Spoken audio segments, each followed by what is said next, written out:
on this episode of Mythbusters. With good reason, we've spent 10 years telling you to not try this at home. But in this episode, we've compiled a bunch of things that we think you might be able to try at home. Like this.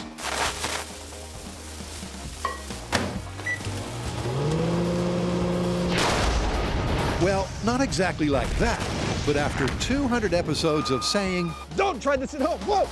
the Mythbusters are apparently changing their tune to deliver a DIY science special. Whoa! Your results may vary. So prepare your safety glasses, your pocket protector, and your clipboard. Wow! Because for this episode, they're finding myths you can maybe try at home, or maybe not. Who are the Mythbusters? Adam Savage. It's scientific! And Jamie Hyneman. Bye-bye! Between them, more than 30 years of special effects experience. Together with Carrie Byron. The Golden Dragon! Tori Belleci. We're gonna die! And Grant Imahara. Who wants some? They don't just tell the myths, they put them to the test.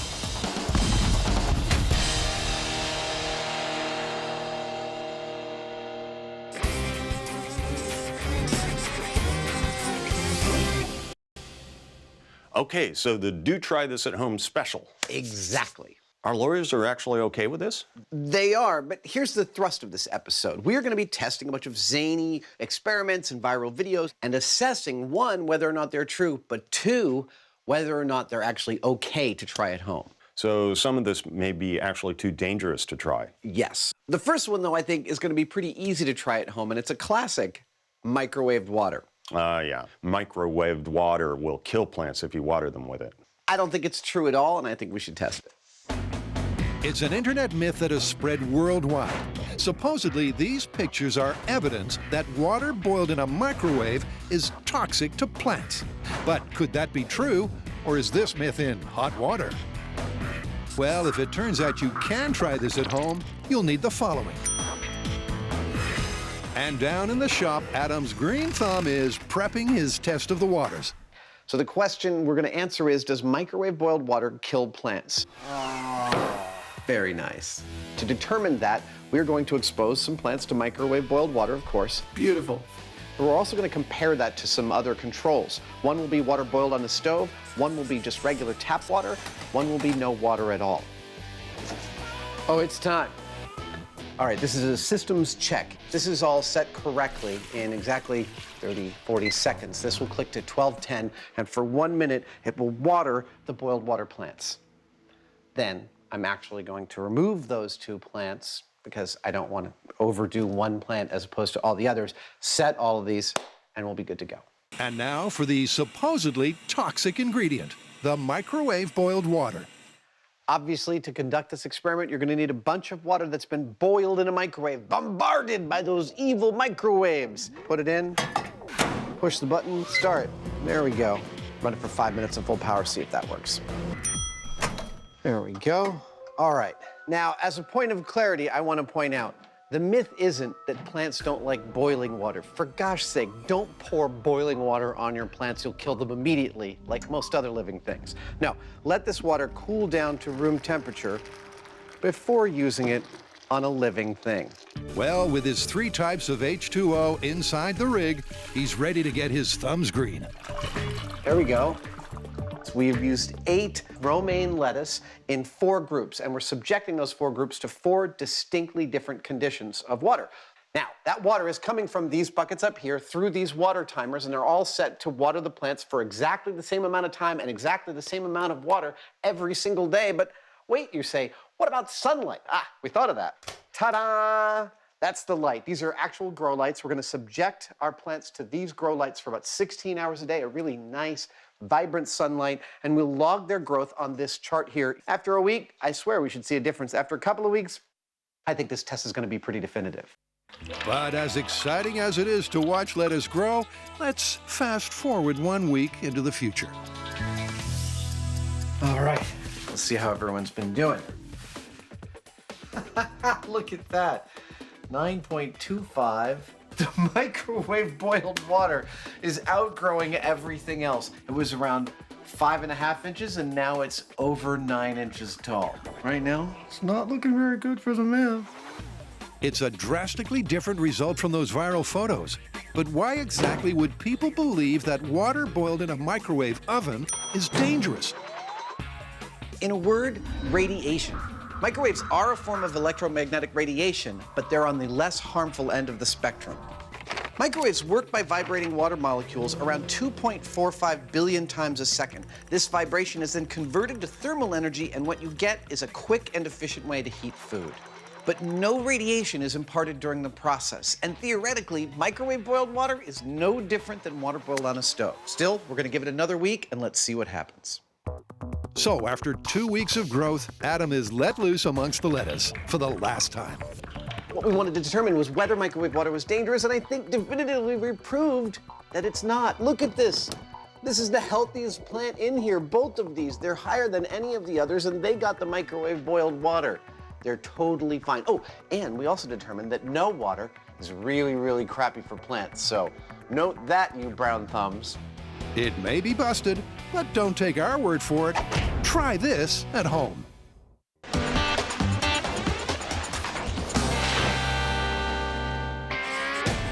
Next up, some emergency firefighting.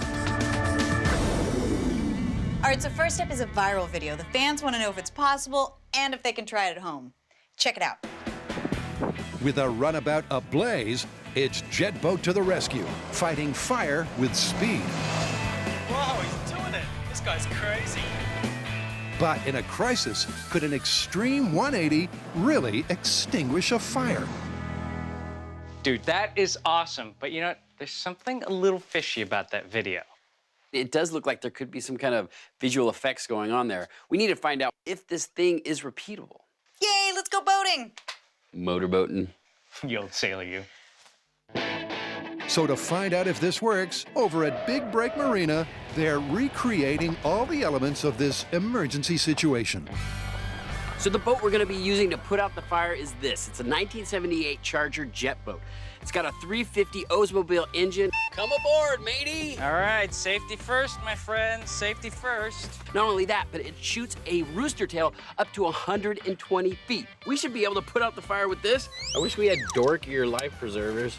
Sorry, man. These are the dorkiest ones we could possibly find. What are you talking about? They match the boat. They are in this season's color of safety. It's hot. And the best part is, they're letting me drive. Except the owner has one stipulation. He wants to be on the boat with us, which doesn't make any sense because this is probably the most dangerous place you can be. I think we need to practice. See some stunt driving! Woo! Precision driving is key to this myth. So first, Tori needs to get the boat up to speed. Then, just before he crashes into the pylon, pull off that 180 turn so that the boat sends up that dousing rooster tail. Nice! That was amazing practice, but I think it's time to light a fire. Let's do it. Yeah, I think you got it, man. The second element of this emergency is the flaming boat. And for that, they're taking precautions. Oh, hey. So this fine watercraft is our fireboat. We're going to set a bale of hay and a pallet on fire and let it burn. You got the air underneath so that it can light all of this hay and actually get a good burn. This thing should flame up nicely. Now, if things go well, we'll be able to put it out using the boat. And if not, the fire department is on hand to put it out. It's time to set the fire. But before we do that, we're going to wet down all of the lands right behind where the boat's gonna be. We don't want any stray embers to cause any unnecessary fire. The boat is now set to go up just like the video. Great. Some vacation, Carrie. But will the speedboat's rooster tail quench the blaze? All right, boat's tied. Tori's all ready to go. All we gotta do is set the fire now. So what we're doing here is removing one part of the fire triangle. In order for fire to exist, you need to have all three parts, which are source of ignition, a fuel, and an oxidizer, in this case, oxygen. What we're doing is displacing that oxygen with water, and if we do that, the fire goes out. Now, for the myth to be confirmed, we have to put out the fire using the jet boat in 4 tries or less. 4 tries or less, which means it's all down to Tori and his firefighting watercraft. Yeah, let's do this. Now, I'm not gonna lie, I am a little nervous. I mean, this isn't my boat. All right, proceed with lighting the fire. We're gonna be flying at 50 miles an hour straight towards a flaming boat, and at the last minute, I need to crank on the wheel so that I don't crash into the boat, but spray water onto it.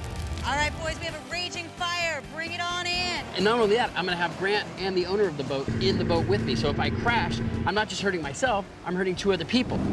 I'm scared shitless. All right, man, there it is. Just so I understand what we're doing, we're heading straight towards a flaming boat, right? Exactly. Okay. And then at the last minute, we're gonna turn out. I hope this works. Now.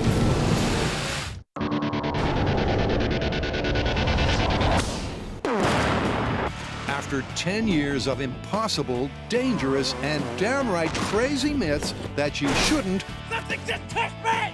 or couldn't try at home, this episode is all about finding things maybe you can. So next, Adam and Jamie get into a rhythm with 1, 2, 5, 216 metronomes. Keep going, keep going. Well, that escalated quickly, but how did they end up here?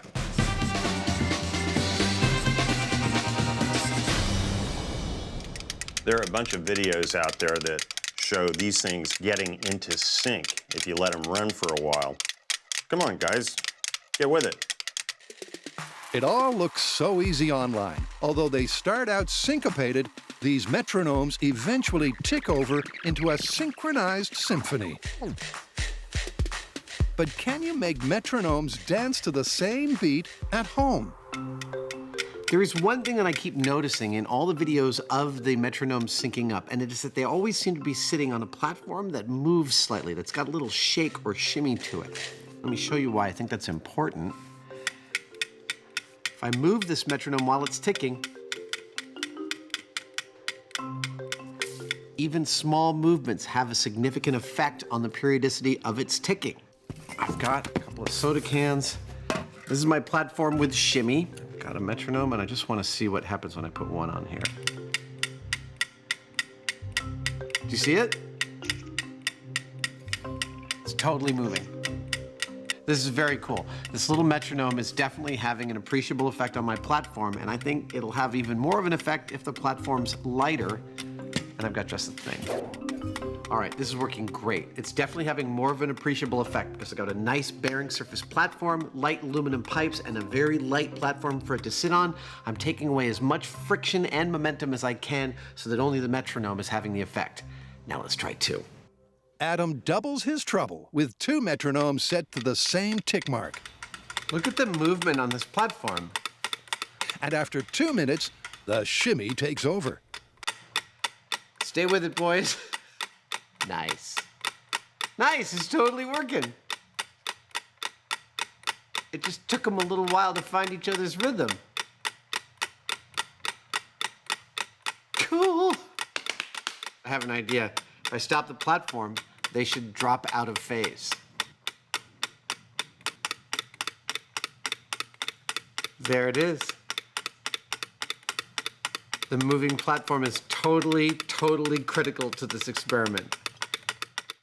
So if 2 will sync, will 5 march to the beat? This pink one is messing with my mellow here. Well, 3 minutes in, and something has come unsunk. This pink one is way out of phase with the other 4. The other 4 seem to want to get into phase with each other, but the pink one's not playing along nicely. Why can't you get along like your brothers? All right, here we go. Let's try. Amazingly, it seems that Adam has tickled the pink just the right amount. There it is. Okay. We got it working.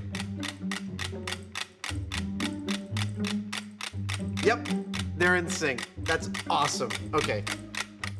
Everyone be quiet. Everyone be quiet. Stop. All right, let me explain what happened here. This pink one was not playing well with the others. And I noticed when I was watching it that it was just consistently a little too slow.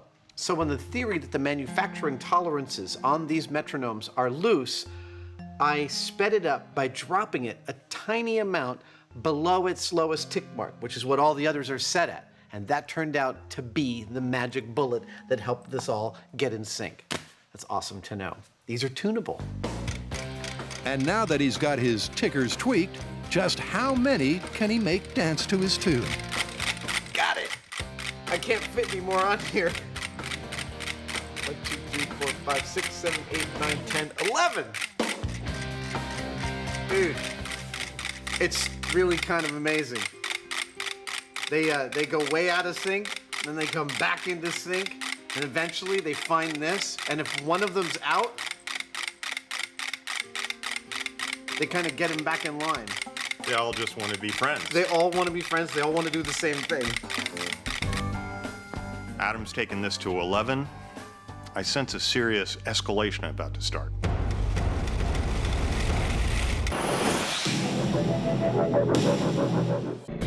Down at Big Break Marina. Oh, you got a good raging fire. Blast it! Copy that, we're on the way. Tori is zooming full speed ahead Here he comes, straight for the pylon. to test an emergency firefighting trick. I hope this works. Rip it! Tori's rooster tail certainly seems to have doused the boat. But there's no smoke without fire, so the guys reset. Reset so we can do it again with one more pass just to make sure it's out. I think it's looking good though. Skipper Bellacci takes another turn at fighting fire with speed. Here we go!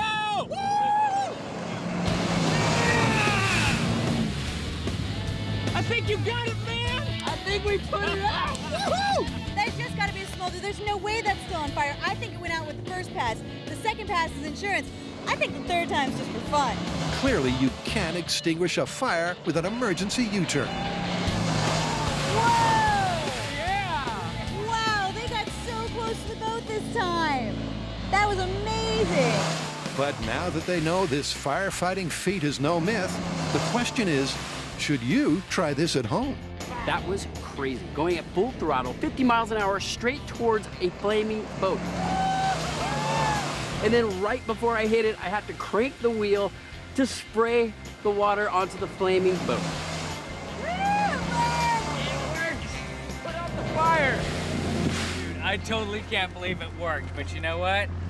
I don't think I'd try this at home. Yes, we were able to pull this off, despite not being professional firefighters, despite not being professional boat drivers. But here's the thing. In order to do this, you need to overcome your fear of driving directly at a flaming boat and be able to turn at the last second. Not to mention, you need a jet boat. Unfortunately, this is not something that just anybody can do. Yep, it's always best to leave the firefighting to the professionals. I wonder if Justin will let me borrow his boat again. Anytime.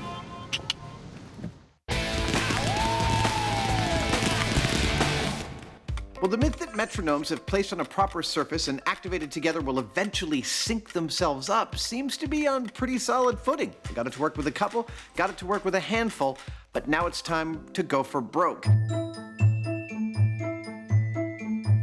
In front of me here is an air hockey table, and Jamie has set out carefully 216 metronomes. This is more than we have ever seen in any of the videos demonstrating this phenomenon. In a few minutes, we are hoping that we'll be setting an unofficial world's record. Why are we using an air hockey table? Air hockey is a game in which the puck floats on a cushion of air. It's definitely floating. And now our metronomes will float on a cushion of air. That should allow them the low friction environment that makes them shimmy their way to synchronization. So how do you want to do this? I'll start at this corner, why don't you start at that corner, and we'll just go for it. All right, you want to count it in? All right. 3, 2, 1, go. It's a painstaking task to start all the metronomes one by one. Done with my half. But now that they're ticking at the same tempo, in theory, they should start that shimmy. Now they're all going. They're all going. And they're floating on a cushion of air. I'm totally hypnotized by the sound. I know. But with 216 metronomes, almost 20 times the amount of their last attempt, can they break a world record, or will the metronomes march to a different tune? It's the Do Try This at Home special. And next up, Adam and Jamie are investigating the old ball chain.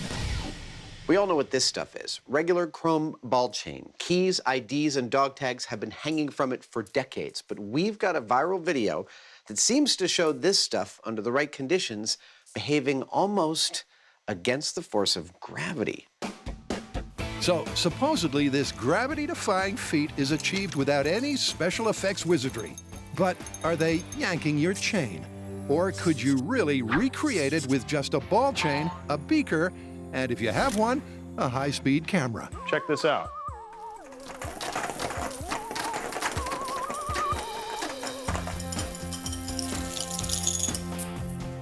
Let's check out the high speed.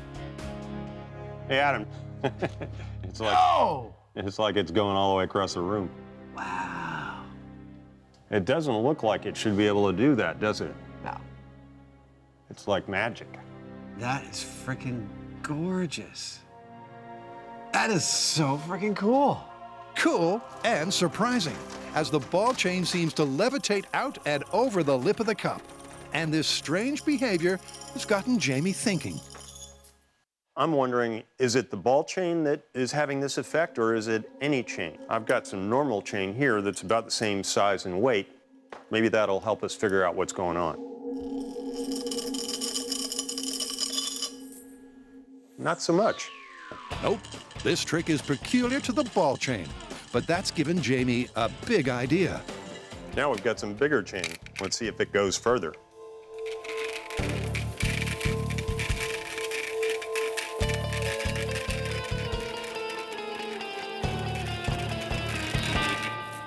It does seem the bigger the ball, the greater the effect.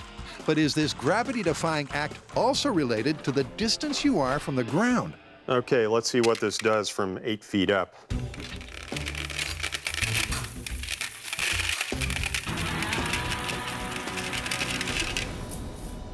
That made a difference. It's clear from our testing that there are two key forces that are causing this effect. And the first is that mass moving in a particular direction wants to continue moving in that direction. So when we're yanking the chain up out of the pot, it wants to continue moving upward. But shortly after, gravity starts to pull it down. And so that's where we get this arc. If one of these forces is out of balance, like as in if gravity starts to pull down too hard, then we don't get as large of an arc. But when these two forces are perfectly balanced, coupled with the unique symmetrical and slick design of this chain, it all converges to create an arc that seems like it should be impossible. But whatever the explanation, it's a really cool effect. It's cool, and to take it to the max, Adam's got this one all chained up. Wow. The biggest ball chain I could possibly buy. I had no idea they made it that large. Should we give it a try? I think you're going to need a little extra height. Okay, all right, cool. Let's do it. Whenever you're ready. Here we go. Wow! That was amazing! That worked really well. It's almost magical watching the chain flow, seemingly defying gravity, out of the cup. My favorite part about it, though, is that it seems to be proportional to the size of the ball chain. So you get a little loop with stuff like this, and you get a nice giant loop with stuff like this. I didn't even know they made stuff this big until this story. This is awesome. Yep, this chain reaction is surprisingly DIY.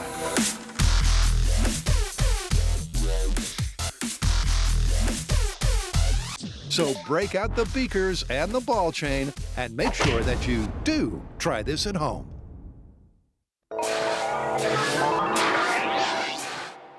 Next, the team is on a chemistry safari. All right, these next chemical experiments, fans want us to test, one, if they're genuine, and two, if it's something that they could try at home. What are they? Elephant toothpaste and exploding snakes. Elephants and exploding things? Are we sure that this is something that people can do at home? Well, with an ingredients list made up of household items, elephant toothpaste is the first DIY science to try. All you need is a little hydrogen peroxide, the kind you would get for dyeing your hair, liquid dish soap, a little food coloring for pizzazz. Ooh. And finally, the catalyst, which is plain old yeast. Are you about to blow our minds? I am. Stand back. Whoa! Whoa! It's like a volcano from science fair. Look at that. It's minty fresh. It's easy to see why this supersized foam is called elephant toothpaste. Now, in its basic form, hydrogen peroxide is extremely stable. But what's happening here is when you add the yeast, it's decomposing the hydrogen peroxide very rapidly and releasing oxygen. The oxygen is getting captured inside the liquid dish soap, which is creating bubbles in this big, foamy, awesome mess. And although it passes the try this at home test, it's just a frothy fountain. So how about an only on Mythbusters twist? Don't try this at home.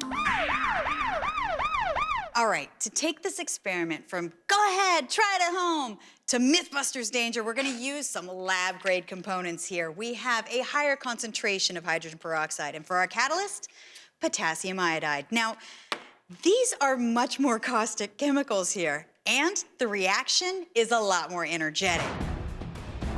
Okay, so take two.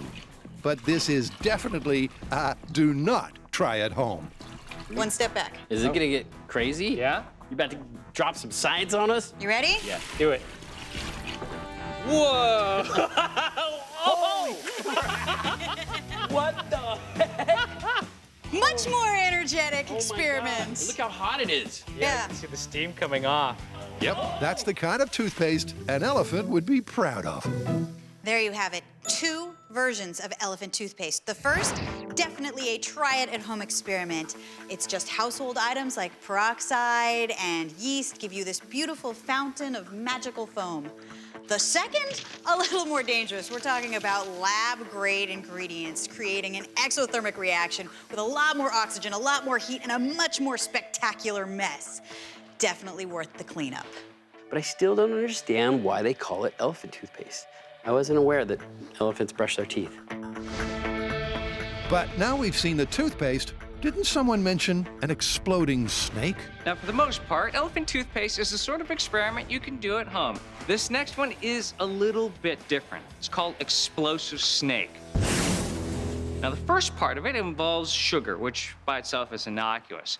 The part that makes it different is the other half, which is this, sulfuric acid.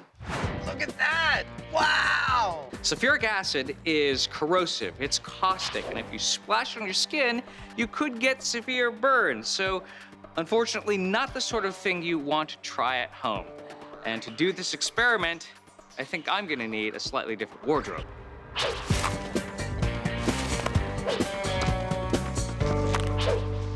Ah, that's better. So, I've got an apron to protect my clothing, acid gloves to protect my hands, and a face shield for my face. Now it's time to mix up the elements. It's another do not try this at home. But will it be explosive? It's coming. Actually, no. Okay, so what happened here? Well, the acid interacts with the sugar and breaks it down into its components, releases water in the form of steam, and leaves behind carbon, which is, well, what the snake is. Now, it's a very cool reaction, but not necessarily all that explosive. I think in order to be explosive, it should be faster and more violent. And I think I can find a reaction that does that. So Lab Raider Imahara swaps out the sugar for a classified organic compound, adds the sulfuric acid, then brings a little heat to the equation. But will this result in that explosive snake? Watch it. Okay, don't blink. This is gonna happen really fast. Okay, this is it. No way! That's amazing. It's an instantaneous process called deaminization. The sulfuric acid dehydrated the compound, leaving in its wake a flaky carbon snake. So conclusion, 2 explosive snakes by different means, but unfortunately because of the sulfuric acid, You can't try either of them at home. So while both myths are confirmed, unless you've got access to a lab tech and lab-grade materials, you can't try these at home. Meanwhile, back at Metronome HQ, Every now and then it sounds like they're getting together. Yeah. I do think that they cross phases somehow, but I think they may be in sequence, but not in the correct position. If you look down the line, there's no rhythm or reason to them. Yeah. it's a case of so far, not so good.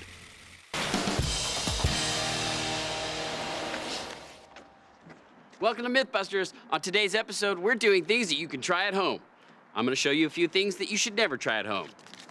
Swimming with sharks. Oh my God! Don't do that. Getting in the ring with a bull. Don't do that. Don't ride a rocket-powered surfboard. Don't get chased by crocodiles. And definitely don't try to jump over a wagon on a bike. Who would be crazy enough to do all those things? Who indeed? And next, could this soda stunt do you harm? Next up is a story that should definitely never be tried at home, or anywhere else for that matter, given that it's illegal in a bunch of states. What's that? Dry ice bombs. Yep, well, exploding things is never a good idea to try, so why is it we're tackling it on this show? Because, like it or not, people do try this at home. These things put out a tremendous bang. I think they also put out a tremendous bite. That's what we want to look at. So we want to find out just how dangerous they really are. Exactly. We're going to look precisely at why you should not try dry ice bombs at home. This DIY device works on that old trapped pressure principle, which the Mythbusters know can be both spectacular and lethal. But just how lethal will these dry ice bombs turn out to be? To find out, Adam's got to set his cap first. The capping it and getting away is where the real danger is. I've seen these things go off as quickly as a few seconds. So I don't want to be anywhere near these things when we're trying to film them on high-speed camera and assess their damage. That might work. Now, we're going to be conducting this test with bottles as different as this one and this one, but I need to put the caps on all of them. And my method is going to be using this thing because it has a handy turning part out the front.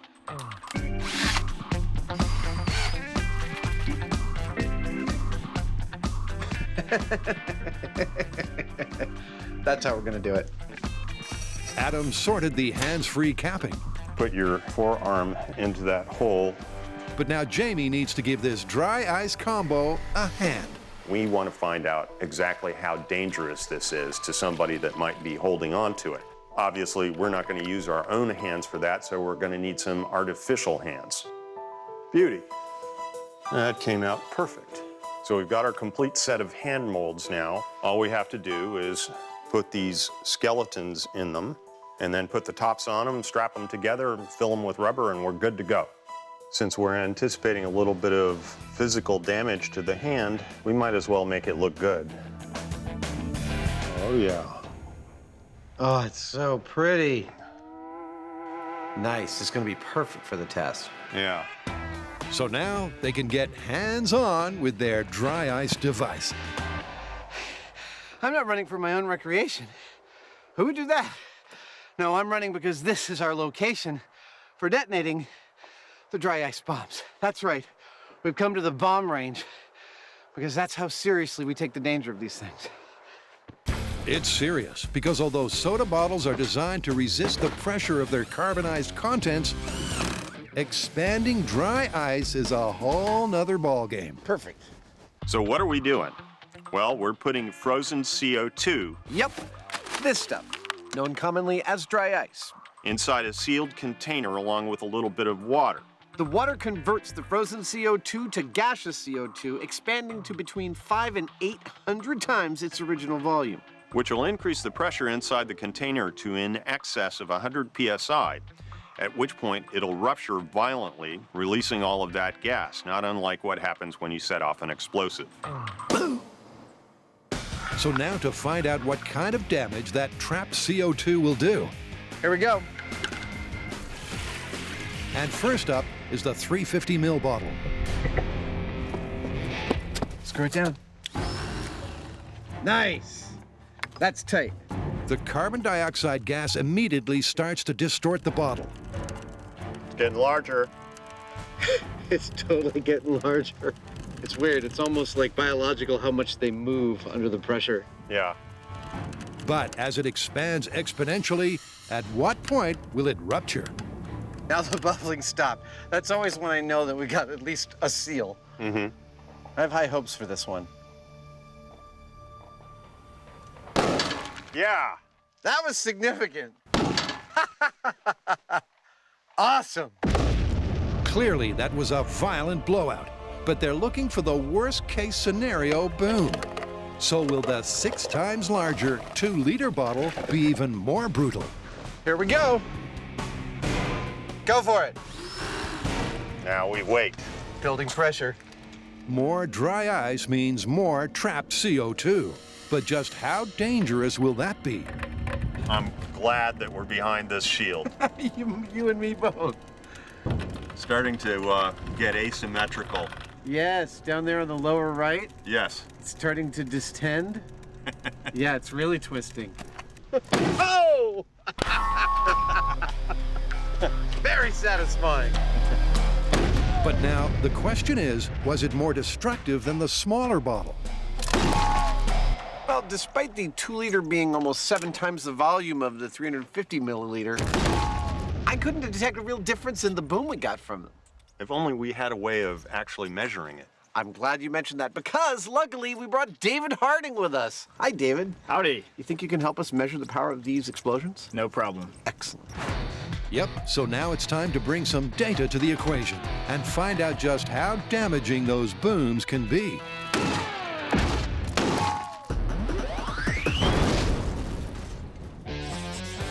Next, the team wets its whistle. Okay, what's next? This next one we're testing is a viral video. And apparently this guy can bend water to his will using nothing but a speaker. Sounds like magic. Yeah, this I gotta see. Clearly, something here has put a pause on things. But can you really stop time in the comfort of your own home? Now, we found this one on the internet. A man made a video of water coming out of a hose, and he made the water freeze in space. Not only that, but he made the water go back up into the hose. And all he used was a speaker. I did exactly what he said to do. I got a speaker, mine's a little bit bigger than his. I taped a hose with running water to it, and then I attached it to a tone generator. You ready to have your minds blown? Now, I don't know about you, but I don't see the water standing still or going backwards. Maybe there's one more thing I need to do. And that thing is setting up this video camera. This is the last piece to the puzzle of making the water bend to my will. Now, I'm gonna grab Carrie and Grant and see if I can amaze them. All right, you guys ready to see this? Wait a minute, is this gonna make us poop? Yeah, I hope you wore your man diapers because this is gonna blow your mind. Now watch the water. Now I'm gonna make the water stand still. Ready? Ah! Look it. Does it look like it's standing still? No. No. But wait, there's more. Look! Although the sound generator breaks the stream of water into droplets, to the naked eye, they still flow downwards. But when you watch the stream of droplets on screen, suddenly time stands still. Now watch this, I can make it go backwards. I'm gonna take it to 22 hertz.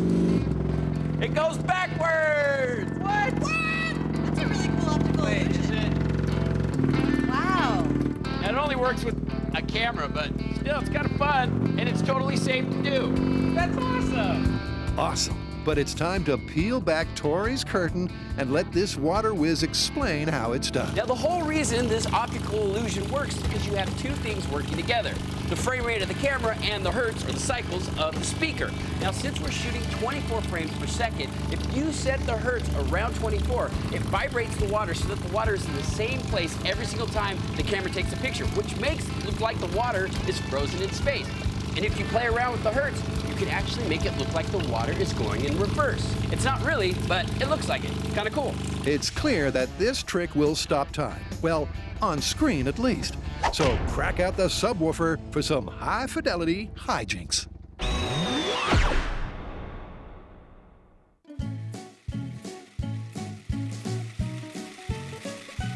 Back at the shop, What is your problem? Things are starting to wind down. Keep going, keep going. So Adam and Jamie are winding them up again. Remember, kids, this is something you can do with that extra 200 metronomes you've got around the house. After 30 minutes of ticking, Adam tries a last-ditch attempt to nudge the metronomes into sync. Oh, look at that. But as soon as he stops, they come out of phase. They're starting to run out. And it's clear this game is up.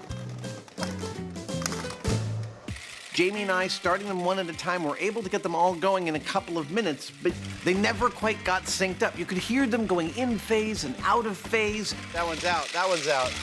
And certainly looking down the aisles and through the columns, they looked awesome and they sounded amazing, but they never quite got all in sync together. I love the sound, but this is not a successful world record attempt. So every now and then you could hear them it sounded like they were marching in step and then they'd march right back out of step again. This just totally didn't work. Despite the high-tech, low-friction air hockey table, the metronomes just didn't want to synchronize.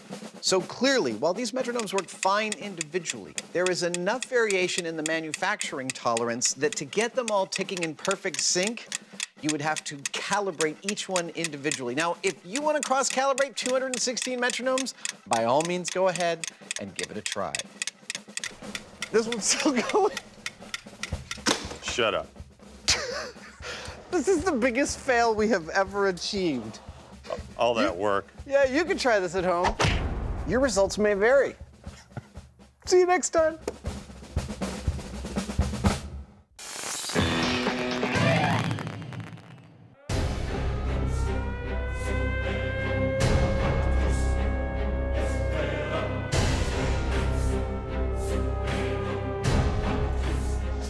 Wow, look at that. That is the biggest test tube I've ever seen. Now you've seen elephant toothpaste. What I'm gearing up for now is something you've never seen on television before and definitely shouldn't try at home. That is monster toothpaste. We're supersizing it. Go ahead, take me up. With over 200 times the raw ingredients, this will be monster toothpaste.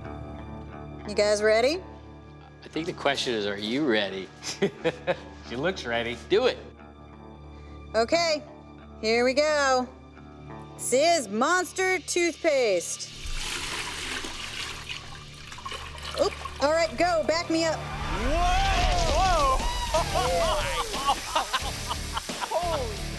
Nice. Anyone want a brush? Oh my God. That's cool. That's insane. That was crazy.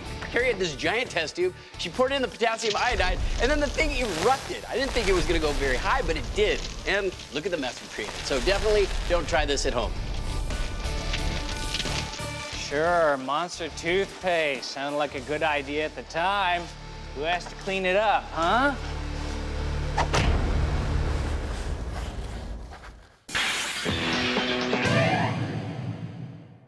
Just how hazardous is a dry ice device to your health? Well, now it's time to tune into the data and find out. So David Harding and his equipment, which is in the form of some pressure-sensing PCBs placed strategically around the explosion, is going to tell us exactly how powerful they are. David, you ready? Ready. All right. Ice is in the bottle, sensors are in place, cameras are rolling. It's time to add water. Just add water. You better get to a safe place.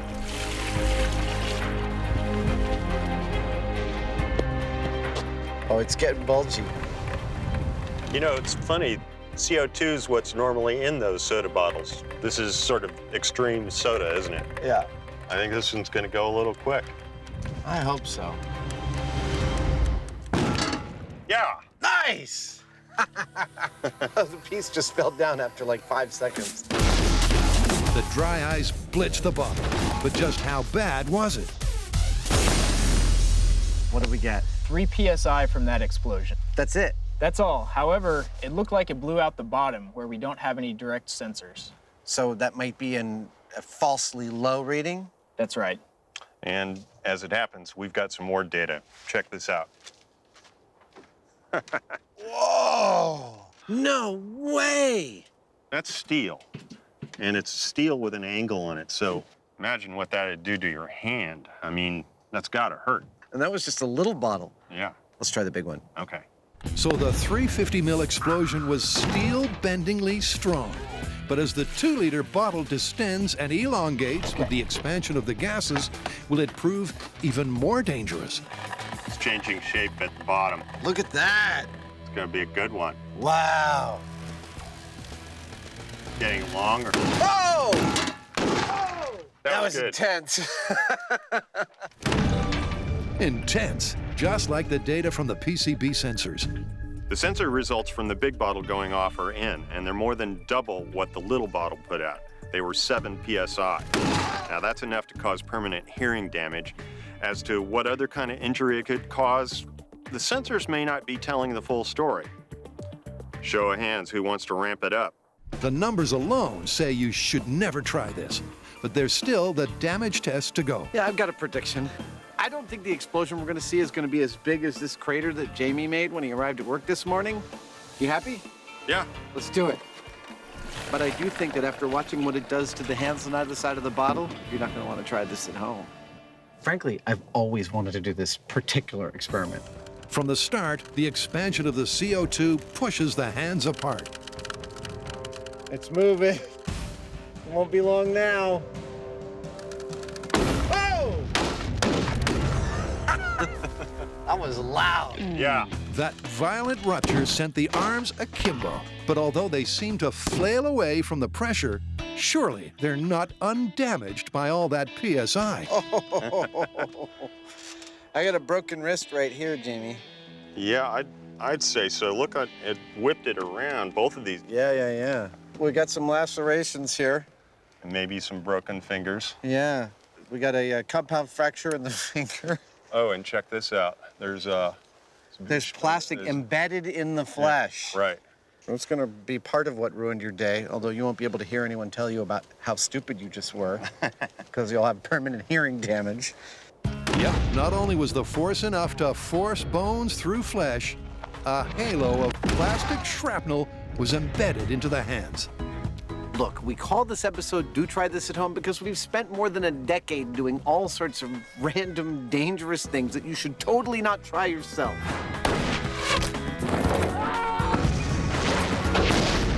But we had to end it here with something we hear about a lot of people doing, and we wanted to make it crystal clear for you, and we think we have, that putting dry ice and water in a soda bottle is no laughing matter. You can be permanently damaged by playing around with something this dangerous. Don't do it.